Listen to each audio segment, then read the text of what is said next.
నుంచి భారత్ అంటే పాకిస్తాన్ అక్కసు వెలకక్కుతూనే ఉంటుంది. ఇక గత ఏడాది వరకు భారత్కు మిత్రదేశంగా ఉన్న బంగ్లాదేశ్ షేక్ హసీనా గద్దె దిగిపోయిన తర్వాత పరిస్థితి పూర్తిగా మారిపోయింది. మహ్మద్ యూనస్ నేతృత్వంలో బంగ్లాదేశ్లో తాత్కాలిక ప్రభుత్వం ఏర్పాటు కాగా అది మొదటి నుంచి భారత్కు వ్యతిరేకంగా నిర్ణయాలు తీసుకోవడం, భారత వ్యతిరేక వైఖరి అనుసరించడం చూస్తూనే ఉన్నాం.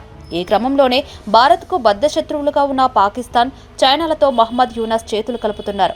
ఇక దశాబ్దాలుగా శత్రువులుగా ఉన్న పాకిస్తాన్, బంగ్లాదేశ్ కూడా మహ్మద్ యూనస్ నేతృత్వంలో కలిసిపోతుండటం గమనార్హం. ఈ రెండు దేశాలు కలిపి భారత్ను అడ్డుకునేందుకు తీవ్రంగా పావులు కదుపుతున్నాయి.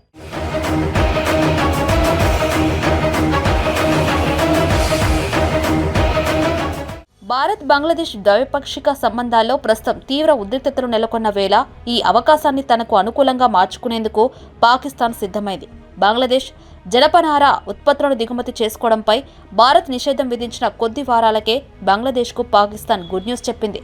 బంగ్లాదేశ్ నుంచి ఇతర దేశాలకు ఉత్పత్తులు ఎగుమతి చేసేందుకు ఢాకాకు సప్లై చైన్ అందిస్తూ తన కరాచీ పోర్టును వినియోగించుకోవడానికి షెహబాజ్ షరీఫ్ ప్రభుత్వం ఆఫర్ ఇచ్చింది.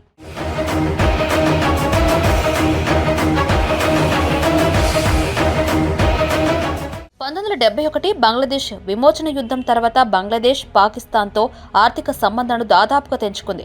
సరిగ్గా 2 దశాబ్దాల తర్వాత పాకిస్తాన్, బంగ్లాదేశ్ మధ్య ఉమ్మడి ఆర్థిక కమిషన్ సమావేశాన్ని ఢాకాలో నిర్వహించడం ఈ రెండు దేశాల బంధం మరింత బలోపేతం కావడానికి సంకేతంగా విశ్లేషకులు భావిస్తున్నారు.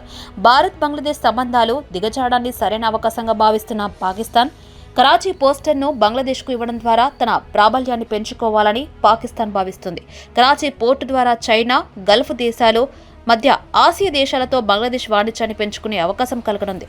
ఇక ప్రపంచంలోనే రెండో అతిపెద్ద జనపనార ఉత్పత్తిదారుగా ఉన్న బంగ్లాదేశ్కు ఇటీవల భారత్ షాక్ ఇచ్చింది. జనపనార దిగుమతిని నిషేధించడంతో పాటు ఆ గ్యాప్ను భర్తీ చేసేందుకు పాకిస్తాన్ జనపనారపై పన్నులు తగ్గించాలని నిర్ణయం తీసుకుంది. ఈ ఏడాది ప్రారంభంలోనే బంగ్లాదేశ్ జనపనార దిగుమతులపై ఉన్న 2% కస్టమ్స్ డ్యూటీని కూడా పాకిస్తాన్ తొలగించింది.